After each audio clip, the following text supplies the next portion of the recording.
வணக்கம்.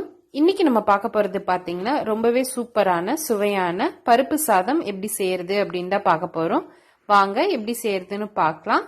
அதுக்கு முன்னாடி நம்ம சேனலை நீங்க என்ன சப்ஸ்கிரைப் பண்ணலன்னா மறக்காம சப்ஸ்கிரைப் பண்ணிட்டு கூடவே இருக்க பெல் ஐக்கானை மறக்காம கிளிக் பண்ணிக்கோங்க. ஃபர்ஸ்ட் ஒரு குக்கர் எடுத்துக்கோங்க. அதுல 2 ஸ்பூன் அளவுக்கு எண்ணெய் ஊத்திக்கோங்க. அது கூடவே 1 ஸ்பூன் அளவுக்கு நெய் ஆட் பண்ணிக்கலாம்.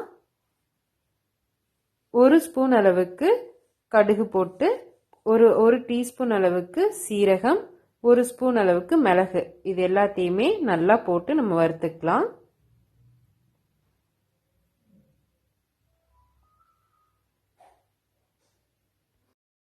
இது கூட 3-4 காஞ்ச மிளகாவை கிள்ளி போட்டுக்கலாம்.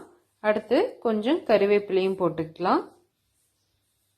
இது எல்லாமே நல்லா வறுத்தோன்னு நம்ம ஒரு 10-15 பல்லு பூண்டு உரிச்சு வச்சிருக்கோம், அதையும் கூட சேர்த்திடலாம்.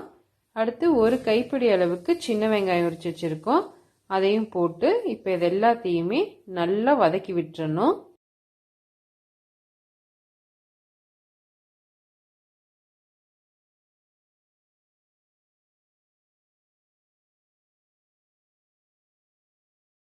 இந்த அளவுக்கு பூண்டு வெங்காயத்தை எல்லாமே நல்லா வதக்குனதுக்கு அப்புறம் நம்ம கொஞ்சம் பெருங்காயத்தூள் ஆட் பண்ணிக்கலாம். அடுத்தது ஒரு அரை டீஸ்பூன் மஞ்சத்தூள், இது எல்லாத்தையும் போட்டு நல்லா கலந்து விட்டுக்கலாம்.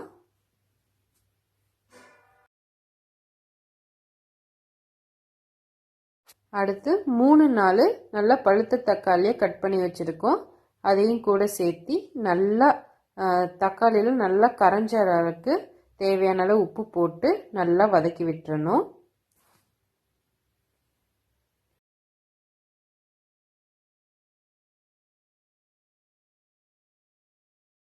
கூடவே நம்ம குழம்பு மிளகாய்த்தூள் 1 ஸ்பூன் அளவுக்கு சேர்த்திருக்கேன். அரை ஸ்பூன் அளவுக்கு தனி மிளகாய்த்தூள், நீங்கள் உங்கள் காரத்துக்கு ஏற்றாப்புல கூடவோ குறைச்சலாவோ சேர்த்திக்கோங்க. அடுத்து நம்ம 1.5 டம்ளர் அளவுக்கு அரிசியும் 1/2 டம்ளர் அளவுக்கு துவரம் பருப்பும் ஊற வச்சு எடுத்திருக்கோம். ஒரு 20 நிமிஷம் ஊற வச்சு எடுத்திருக்கோம். இப்போ இது எல்லாத்தையும் கூட சேர்த்திடலாம்.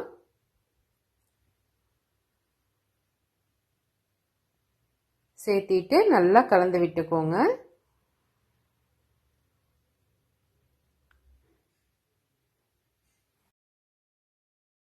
அடுத்து இதுக்கு தேவையான அளவு தண்ணி, அதாவது 1 டம்ளருக்கு நம்ம 2 டம்ளர் அளவு தண்ணி, அப்பனா 2 டம்ளர் அரிசியும் பருப்பும் வச்சிருக்கோம். அப்போ 4 டம்ளர் தண்ணி ஊற்றி உப்பெல்லாம் கரெக்டாக இருக்கான்னு பார்த்துட்டு குக்கர் மூடி போட்டு விசில் விட்டுருங்க.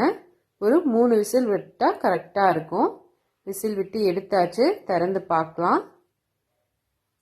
சூப்பராக நல்லா வாசம் வருது, ரொம்பவே டேஸ்டாக இருக்கும். இதுக்கு மேலே கொஞ்சம் கருவேப்பிலை கொத்தமல்லி போட்டு 1 ஸ்பூன் அளவுக்கு நெய் விட்டு நம்ம எல்லாத்தையும் கிளறி விட்ட வேண்டியதுதான்.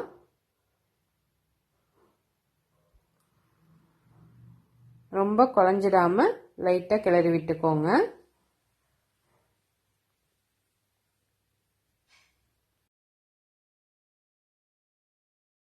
அவ்வளோதான்.